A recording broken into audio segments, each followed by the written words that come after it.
All right. But Jeremy's going to lead us, and there's power in the blood. And then I am going to call on Josh Brown to lead us in prayer. And following that prayer, we'll sing some songs together. You ready, George? All right. Jeremy, come and lead us. Thanks to everybody for being here. That's 667. 667. We'll just sing one verse like we did last night. We'll sing verse 2 and make our way through this song through the week. 667, verse 2. Would you be free from your burden and pride? There's power in the blood, power in the blood. Come for the cleansing to Calvary's side. There's wonderful power in the blood. There is power, power, wonder-working power in the blood of the Lamb. There is power, power, wonder-working power in the precious blood of the Lamb.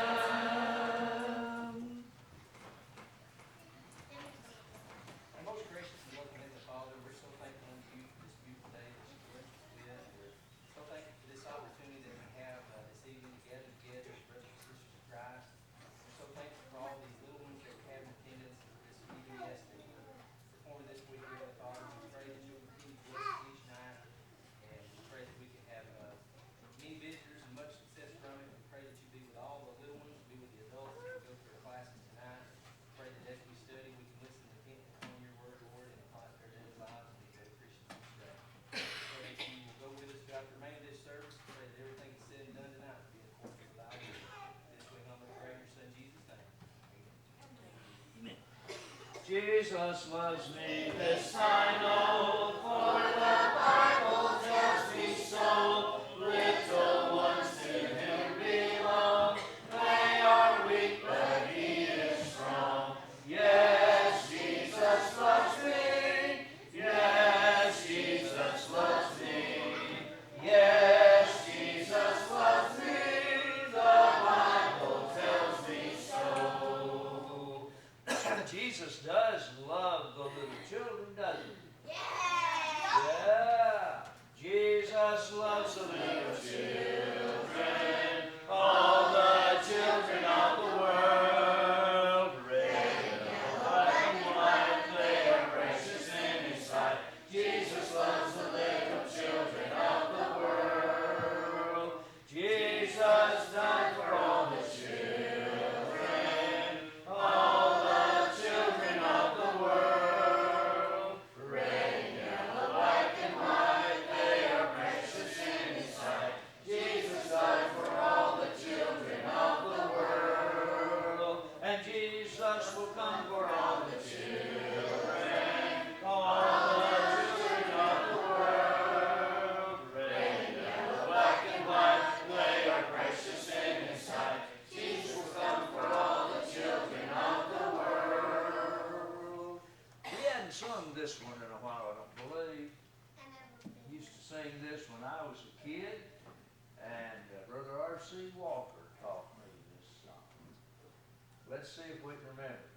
I've got the joy, joy, joy, joy down in my heart. Where? Down in my heart. Where? Down in my heart. I've got the joy, joy, joy, joy down in my heart. Where? Down in my heart to stay. I've got the peace that passes understanding down in my heart. Where? Down in my heart. What did you say? Down in my heart. I've got the peace that passes understanding down in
Let's see. Hey, I sang Yeah. that song on You want- graduation. What, honey? I had a graduation before and I sang that. You sung that at your graduation? We both go to the same graduation. You did.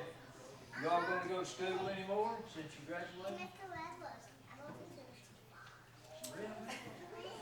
Oh, I'm learning all kinds of things up here. I really am. Yeah, it's going. Okay, let's sing the gospel charity. Okay, you ready? Let's, oh. Roll, roll the gospel chariot, roll the gospel chariot, roll the gospel chariot, and don't drag along behind. If the sinner gets in the way, we will stop and help him up. If the sinner gets in the way, we will stop and help him up. If the sinner gets in the way, we will stop and help him up. And we won't drag along behind. If the devil gets in the way, we will roll right over him. If the devil gets in the way, we will roll right over him. If the devil gets in the way, we will roll right over him. And we won't tag along behind. I'll tell you what, you're ready to go. Once you jump out. Yeah, Miss Darlene's tempting you right now. Yeah, the Muppets and the puppets will be out later. All right, did you guys have a good VBS last night? You enjoyed it? Had good classes? Teachers did a good job? All right. Okay, well, we're going to go to class again tonight. We're going to be studying Samson tonight. Yeah, that's right. And we're going to start with the little ones right here and let 0 to 3 years go first.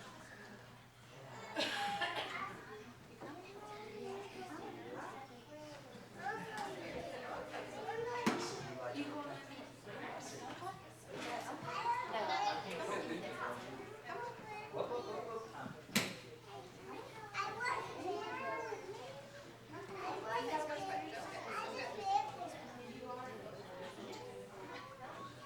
All right, 0 to 3, and now, wait just a minute, let's let them get a little closer. They're a little slow tonight. They'll probably pick it up later on. All right, the 4 and 5-year-olds. Bunch right here. 4 and 5.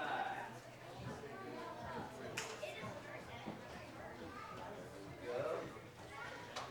All right. Do you guys know what grade you're in? The second. First and second? No, I'm second. I'm Oh, second too. kindergarten. Kindergarten, first and second. Okay, kindergarten, first and second. All right, thank you. I'm glad you guys know. I have a hard time. Okay, it's time for you guys. Second. I have Happy. Follow mom.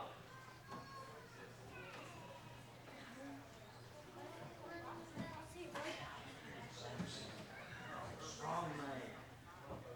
Okay. Where you going? Nobody's here to guide you? Are you guiding? Okay, this is the grandfather. You guys have a good class.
6:55. 2 6s and a 5. There's fountain free, right?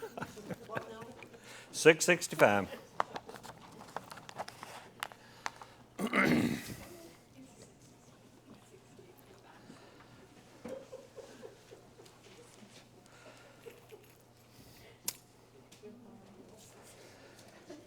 I thank you very much for the invitation to come and to be with you during your vacation Bible school, although I feel very inadequate for being here.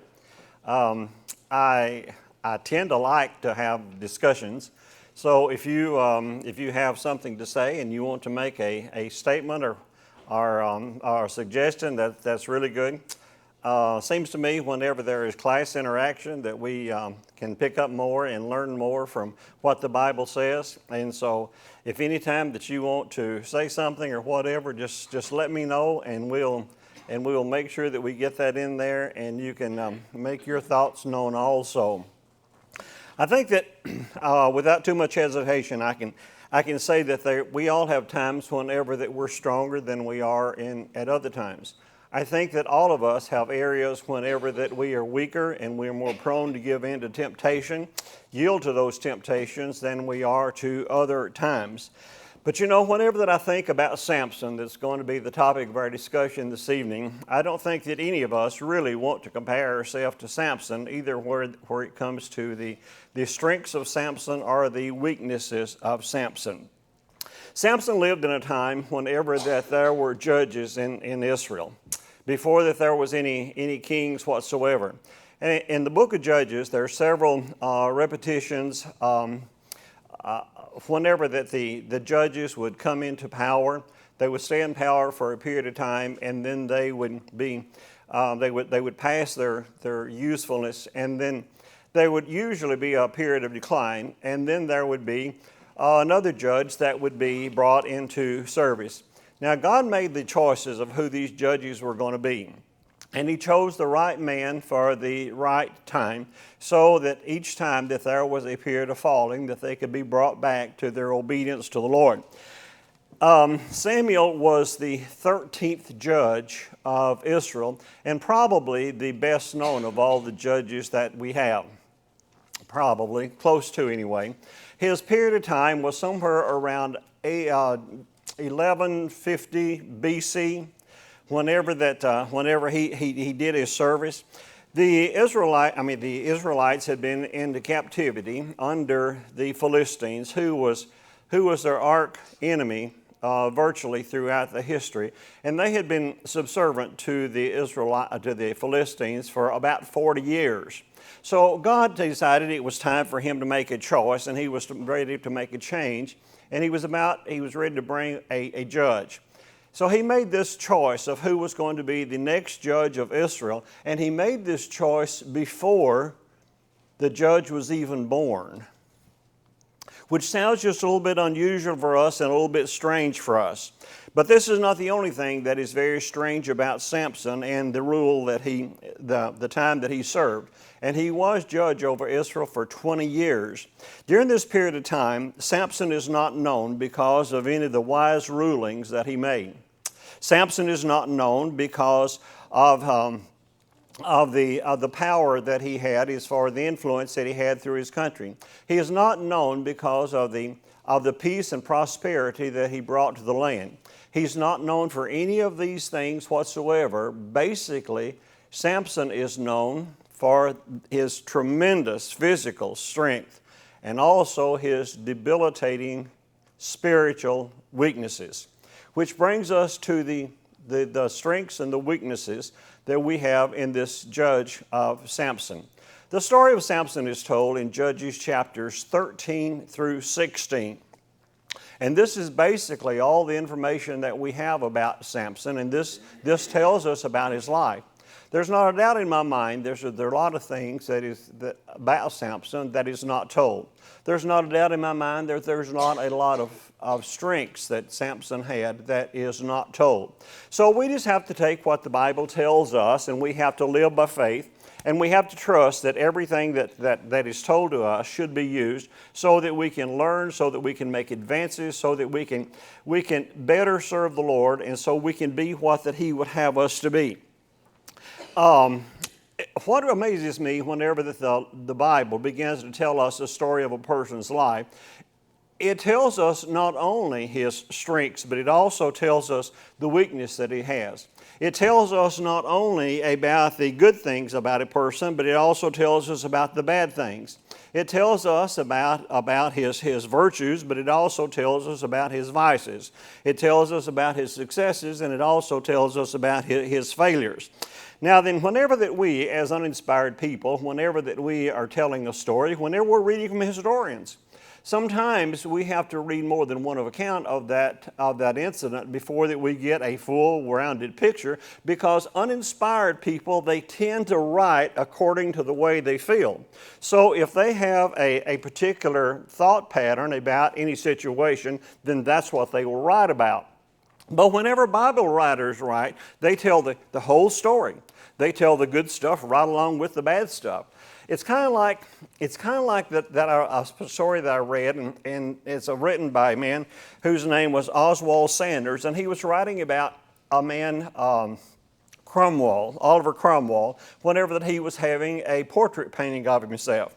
And so the guy that was that was drawing the portrait, painting the portrait, he suggested to Mr. Cromwell, he said, now, you understand you got this wart here on your face. And he said, if you will just lean your hand right up on your face like this, I can paint your portrait and it'll cover that wart up. And he says, no, I don't want you to do that. I want you to paint my portrait exactly like I look, warts and all. Well, that's the way the Bible is. It tells us about people, and it tells us about their life, and it tells them warts and all. It tells it all. We've heard stories, I'm sure, of Napoleon. And Napoleon was known to be a man of a smaller stature. And whenever that he was having his portrait done, he liked for somebody to be in the lower part of it, looking up at him, so that whenever they would paint his portrait, he would appear to be much taller than he actually was. That's the way that we are. That's the way that we are sometimes. Because whenever that we tell a story, don't we always tell our side of the story? Whenever that there is anything going on with us, don't we want to make ourselves look as good as possible? Whenever that you go to a portrait studio or a photography studio, and whenever that you go in and you sit down and you have your photograph made, don't they make a whole bunch of pictures, and then you go back and you look at all these proofs and you think, why am I going to look at those proofs? Because I'm going to pick out the one that makes me look the best. We want to look the best. We want to have our best foot forward. But whenever the Bible tells these things, it just tells us just exactly the way it is. Because, on the day of judgment, that's the way we're going to be judged. In John the 12th chapter, in verse 48, it says, he that rejecteth me and receiveth not my word hath one that judgeth him. And the words which I have spoken, the same shall judge him in the last days. But then we're also told in the book of Ecclesiastes, chapter 12, and verse 14, that he's going to bring every secret thing, whether it be good or evil, he's going to bring every bit of that out on the day of judgment. So whenever we're telling our stories and we're trying to make ourselves look as good as we possibly can, whenever we're trying to put our best foot forward, whenever we're trying to tell our story so that everybody takes our side of the story and it makes us look just as like we did exactly what we should have done under that set of circumstances, whenever that we stand before the Lord on the day of judgment, all of the truth, the actual truth, that is what's going to be coming out. I don't think that the story of any man has been told any more forthrightly than that of Samson has been told. To profit from his life, I guess that we kind of have to go back even before that Samson was born. And I made reference to this earlier, that we have to talk about Samson's parents just a little bit. Because I don't think that we ever need to miss a point, miss an opportunity, so that we can really give an applaud, an accolade to those good parents that we have in this world. Those people that are raising their children up, that are teaching them right, that are training them right, that are doing everything they possibly can to assure that they are going to be the church, the teachers, the leaders of the next generation. Would you agree with me whenever that I say we don't have enough of that kind of people today? We don't have enough of that kind of parents today. So we have to look at the parents that we have here in Samson's story, and we have to look at these parents and just to see exactly what kind of parents they were. Samson was the son of Manoah and his wife, and they lived in a town called Zoar. And if you're familiar with the way that the inheritance were as far as the tribes and what area of the country that each one of these tribes inherited, you will have Judah here, and then right up above it on the right to the left, above it, a little bit to the north, you're going to have the inheritance of Dan. On the border between Dan and Judah, you're going to have these towns that are kind of spread out right there on the very border, and that's where that Manoah and his family lived, was in a town of Zoar that was right on the border between Judah and Dan. And you remember that whenever the Lord appeared to this family to tell them that they were going to have a son, you remember it wasn't Manoah that he appeared to, but it was Manoah's wife that he appeared to. And whenever he appeared to Manoah's wife, even though that Manoah and his wife had shared their life together, up to this period of time, there had not been a child that had been born into the family of Manoah and his wife.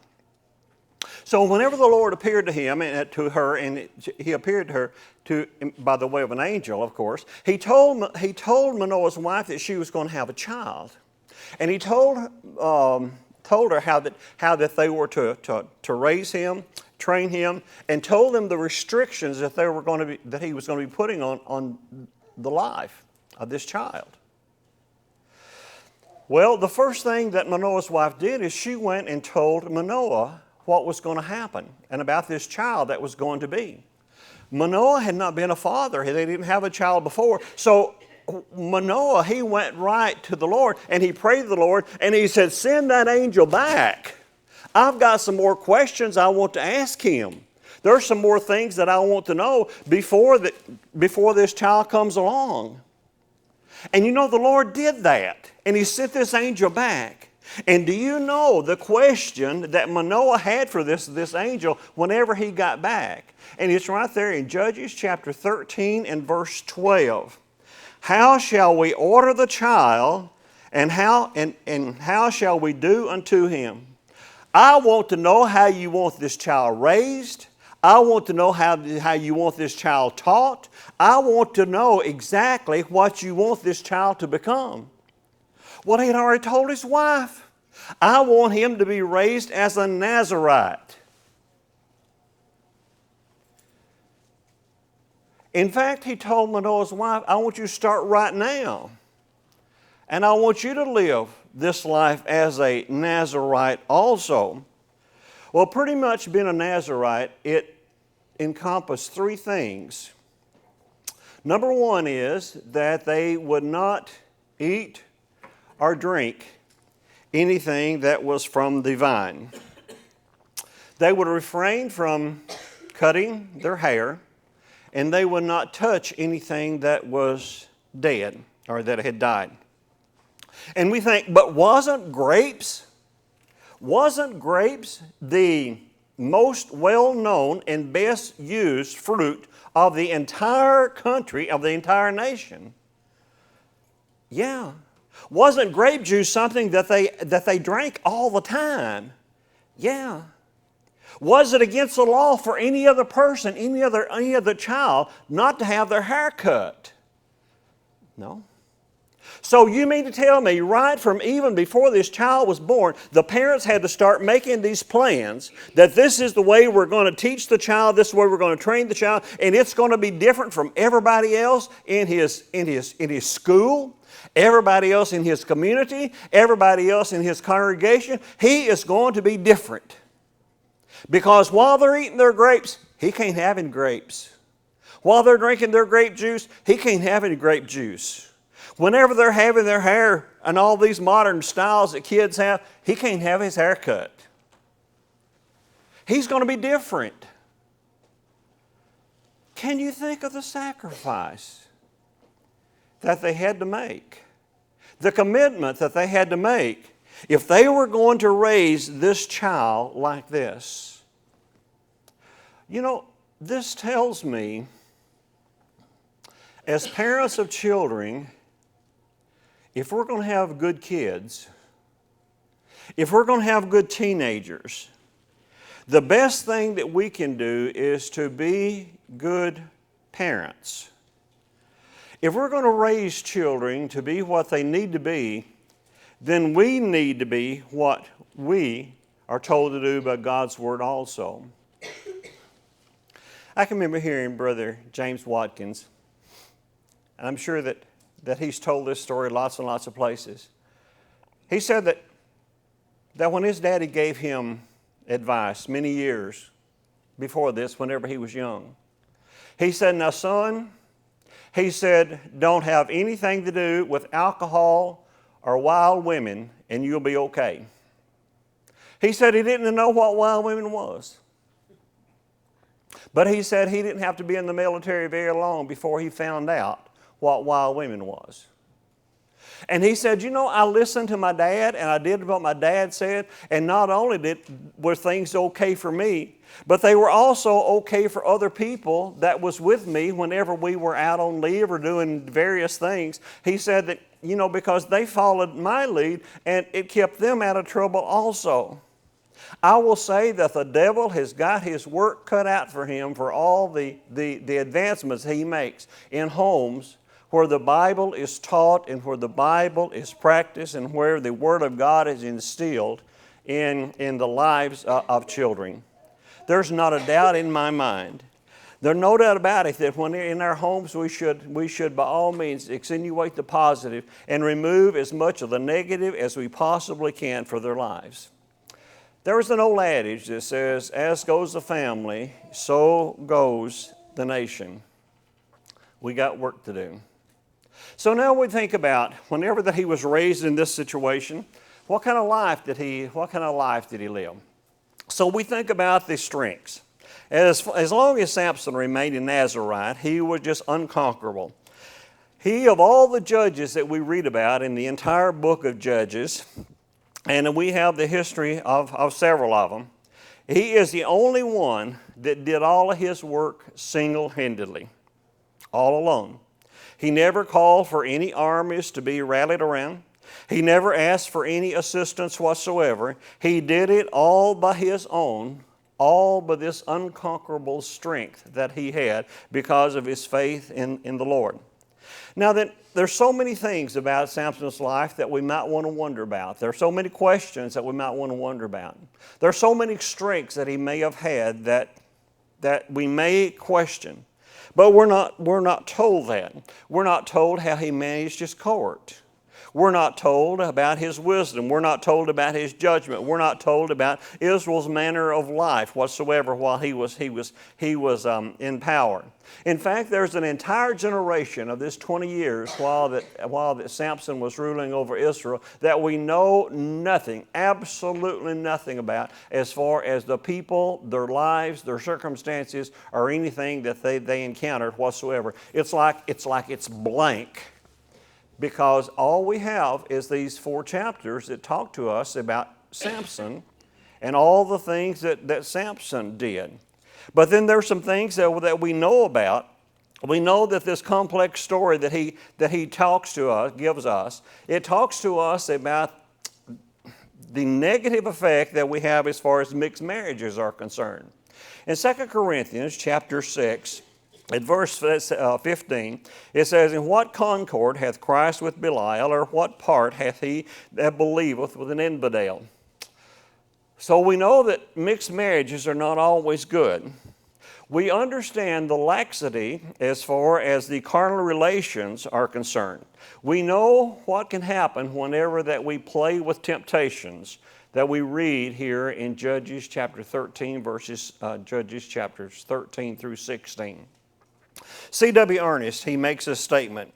He said, "It teaches us that bodily endowments, no less than spiritual, are a gift of God. However different may be our modern conception of the way in which they are bestowed, and in their retention depends upon the obedience that we have to His laws." Didn't he tell us in Colossians, the 3rd chapter, in verse 17, "And whatsoever you do in word or deed, do all in the name of the Lord Jesus Christ, giving thanks to God and the Father by Him." So whether that we're endowed with a mind that is just like a steel trap that remembers, that can process, that knows, a mind that is able to understand the concepts as far as science is concerned, a mind that is able to take the Word of God and process it and digest it and understand what that Word of God means. A mind that is able to understand mathematics and how all these numbers work together. We get that from God. Whenever that we have this ability, whatever this ability is, to work with our hands to accomplish things, that ability comes from the Lord. And just as Samson had his strength in his physical strength, whatever our weakness, whatever our strength is, it all comes from the Lord. Samson was able to kill a lion with his bare hands. He killed 30 Philistines one time. He really does some outstanding things whenever, just totally unbelievable things. Whenever that he caught 300 foxes, tied their tails together, set them on fire, and burned down the fields of the Philistines. And we think, how in the world? And then, whenever that there was a war with the Philistines, whenever they got mad at him for doing that, we know that he set himself against these Philistines, and he killed 1,000 of the Philistine warriors with the jawbone of a donkey. And we think, whoa, wow, how could he do that? On another time, in a time of weakness, he did something that was probably one of the most astounding things that he did, because he was in the city of Gaza, which was one of the cities of the Philistines, one of the strongholds of the Philistines. And whenever he was in that city, there was a plot they were going to try to kill him. And he got word of this plot. And so he came to the city, to the wall of the city at midnight. And there was these gates, of course, all the wall cities that were citadels of strength. They had these gigantic gates that they would open in the daytime so that people could come in and go out and do their business, and they would close them at night so that they would protect them against all the enemies. And he went down there to these gates and these posts, these huge, monstrous posts that was holding the gates of this walled city up. And he took the gates. He took the post that was holding the gates up. He took the hinges on which the gates swung. He took all of these things and he took them down. And you think, how in the world did he pull them posts up? He did. And he carried them 40 miles to Hebron, a city that was 2,800 feet above sea level. I wonder how many men that it took to hang those gates. And he tore them down by himself one night. Can you imagine how gullible, how weak and defenseless the residents felt whenever that they went down the next morning and their gates were gone, and they had been left deposited on a mountain over in Hebron? That tells us something about the kind of strength that he had. It tells us about his strengths. But then we think about the weaknesses that he had also. And we remember that he had these weaknesses. We also remember about the temptations that he had. But on the other hand, if we read 1 Corinthians chapter 10 and verse 13, it says that temptations are common to man. We all have them. But if we just look in the right places, if we associate ourselves with the right people, that the Lord will give us a way of escape. It seemed that Samson had this liking for the wrong kind of women. And there's 3 of these women that are told about in these chapters. The first of them was a lady that lived down in Timnath. And this was the first one that he talked about. And so and Timnath was just a city that was just not too far down from Zoar. And so he went down to Timnath and he saw this woman. And she appealed to him, and so he went back home and he told his dad. He said, "Dad said, I really want you to go down and get that woman for me." And so he went back again and he talked to her again, and she pleased him well. And so he told his dad, "I need you to go get that woman." And all the time his dad is telling him, "Son, you need to think this situation through. This is not the kind of woman that you need. This is not the kind of woman you need to marry. She is a Philistine," which means she doesn't worship our God. She doesn't believe in the same kind of religion that we believe in. She is a worshiper and an idolater. And you need to be really careful. And that is just as current as today. Whenever that sometimes our young people, they get struck on the wrong person, and parents try to talk to them, and they try to tell them, and they try to reason with them, and all the time they're reasoning. I know that they don't believe like I believe. I know that they don't worship like I believe. But I believe whenever that we get married, I can convert them if you'll just give me a little time. And this may have been the exact thoughts that Samson had whenever that he was talking about this woman in Timnath. He may have been thinking all the time, if I marry her, I can make a Jew out of her. I can teach her. I can lead her in the way that she should go. But like so many times today, it didn't work out that way. So many young people, whenever that they make this kind of decision, they say, "Oh man, I wish I had just listened to Mom and Dad." Proverbs chapter 13. In verse 1, it says, "A wise man heareth his father's instruction, but a scorner heareth not rebuke." In Proverbs chapter 23 and verse 22, it says, "Hearken unto thy father that begat thee, and despise not thy mother when she is old." Now, wisdom, it kind of comes from experience. So whenever that someone that is older and more experienced tries to talk to someone that is younger, isn't it a mark of intelligence if that person that is younger will just listen to what the older person has to say and maybe respect what they have to say just a little bit? Because whenever we think about Samson, we think about what that he did, and all the time his dad was trying to tell him, that's not the woman that you need to marry. And we think of the results. And the result was a big fire and a lot of deaths and the loss of his wife. Just one lesson that we learned from Samson about this bad decision about who to marry. Because we need to try to find us someone that's going to help us get to heaven. 2 Corinthians chapter 6 and verse 14. "Be ye not unequally yoked together with unbelievers, for what fellowship hath righteousness with unrighteousness, and what communion hath light with darkness?" The second is a woman from Gaza. Oh, she was a harlot. Yeah, she was.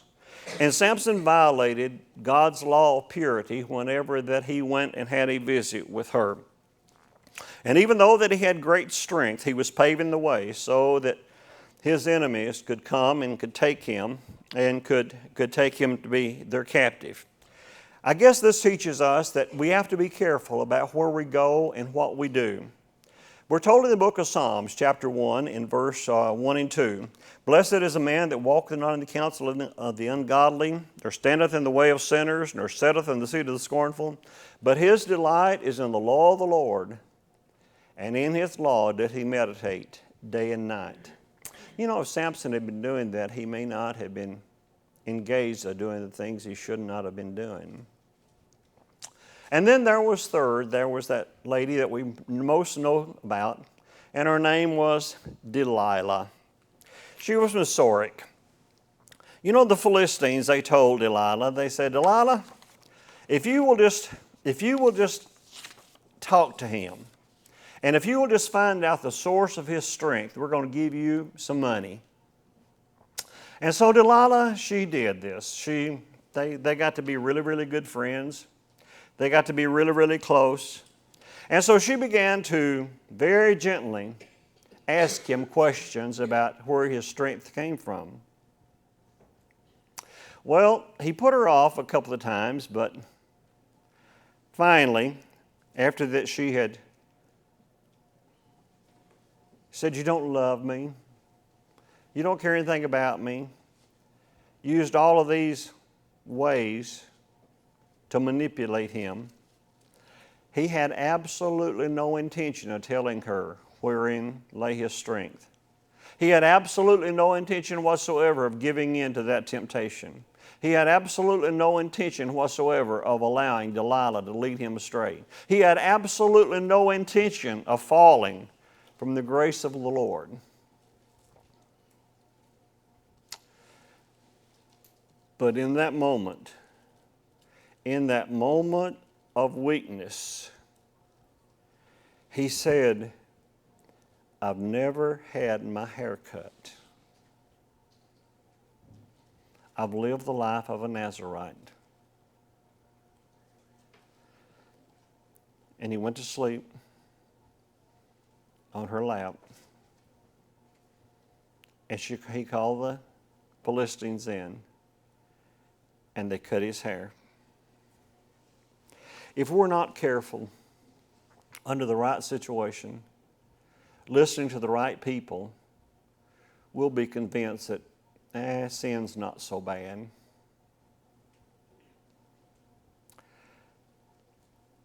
Didn't the Lord tell us in Matthew chapter 24, in verse 24, "And there shall arise false Christs and false prophets, and they shall show you signs and wonders, insomuch as if it were possible, they would deceive even the very elect."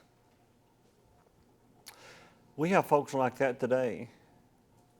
And they have such a smooth tongue and they have such a good delivery that they're deceiving people by leaps and bounds. Just like that poor old Samson was deceived and led astray. He was one of these people that had such a rich parentage and such a good history, a good background, and yet he went astray. And we think, why? Why did he go astray? Well, because he was self-willed. He was obstinate. He was rebellious. And in spite of his parents pleading and teaching and begging, don't have anything to do with that woman down in Timnath, he would not listen. Strong heads are seldom headstrong. Wise folks listen when they're given advice. Wise folks listen to the word of the Lord whenever that the word of the Lord speaks to us. Whenever that Paul was giving advice to Titus, whenever that he was, setting up the congregation down in Crete, and he wrote him these instructions about how that Christians should be, he says, not self-willed. And we think about all the problems that we see today as far as the church is concerned, And we think, how many problems of the church could be eliminated if we didn't have this self-willed condition within the ranks of the congregations? We see all these problems that we have in our nation. We see all these problems that we have in homes today. And we think, how many of them could be eliminated if there wasn't so much of this self-determination and self-willed attitude that we have? Or it could be that, it's like that Samuel told King Saul. He says, for rebellion is as a sin of witchcraft, and stubbornness is as iniquity and idolatry. I think Samson fit right into this very category. He refused wise counsel. Sometimes whenever that we give people advice, sometimes whenever we talk to people, sometimes whenever that we say things to people that they don't want to listen to, they don't want to take heed to, they look back and they think about the weaknesses they have as far as the flesh is concerned, and they think about the weaknesses as far as their lifestyles are concerned. And they will want to stand back and they will want to say, it's not my fault because God made me this way. And so it's His fault because that I have this inclination, or I have this weakness, or I want to do this, or I want to do something else. And I think all the time, it says in James, the 1st chapter, and verse 3, let no man say when he is tempted, I am tempted of God, for God cannot be tempted with evil, neither tempteth He any man.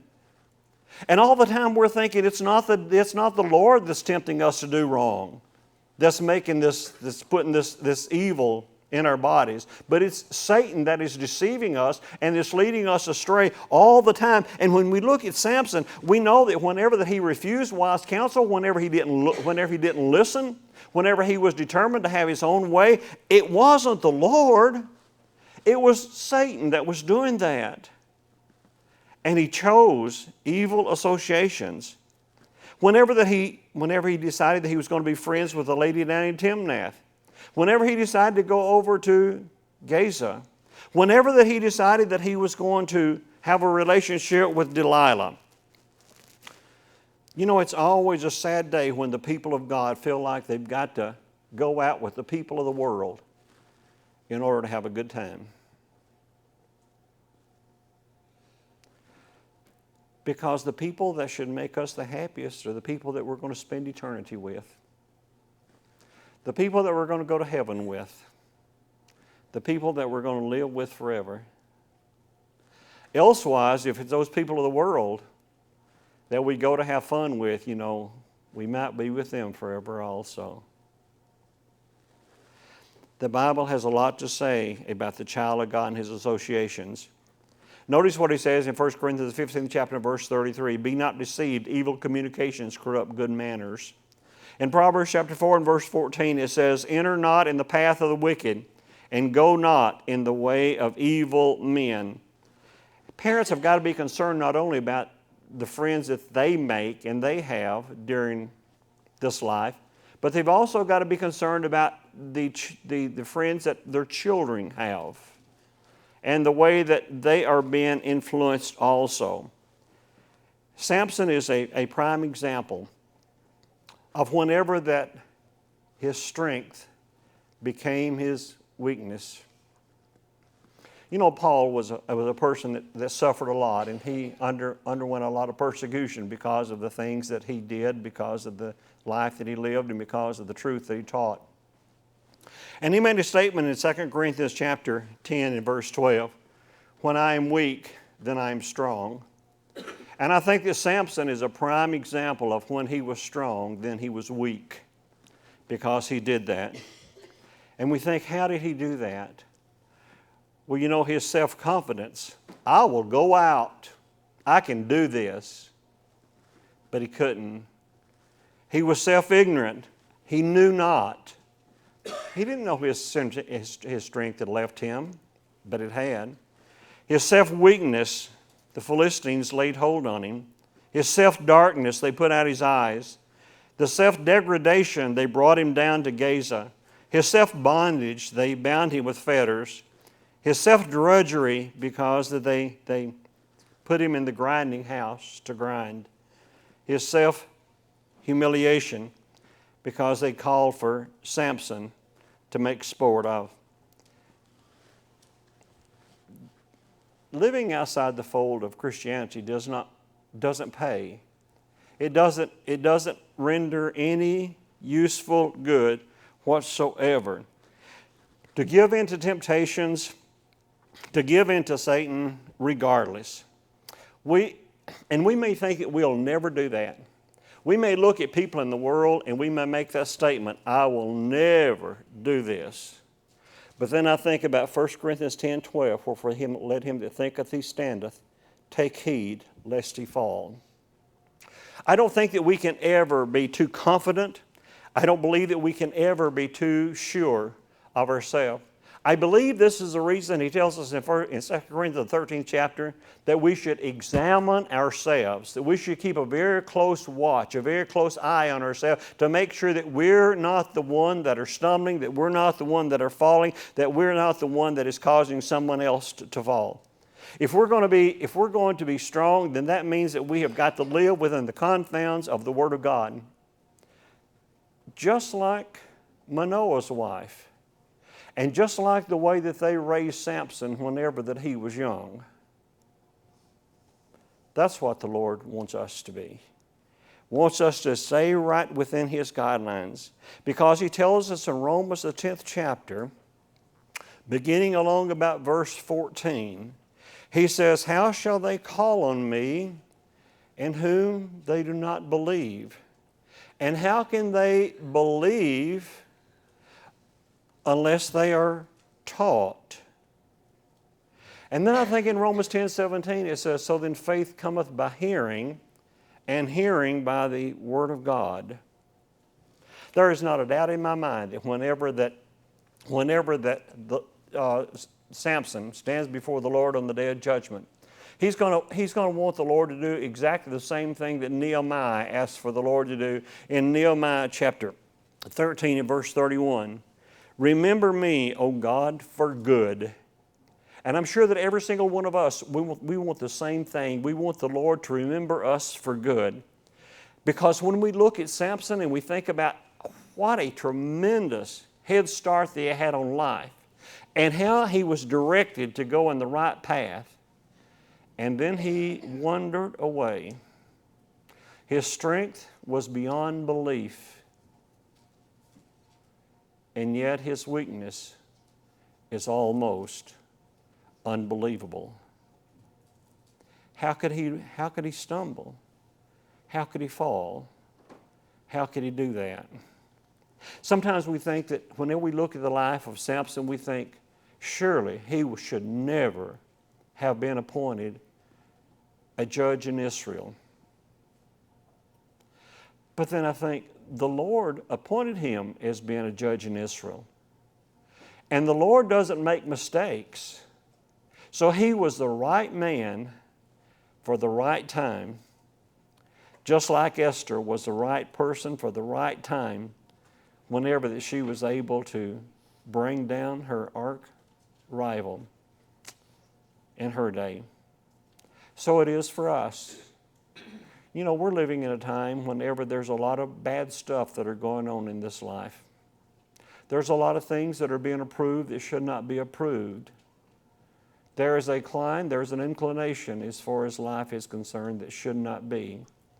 And there's a lot of bad influences for us and for our children. If we can just think, Samson was strong and yet he failed, we might also. Which means I need to study my Bible. I need to pray to the Lord. I must be what the Lord would have me to be so that salvation, so that heaven can be my home when this life is over. Does anybody have any questions or comments about Samson?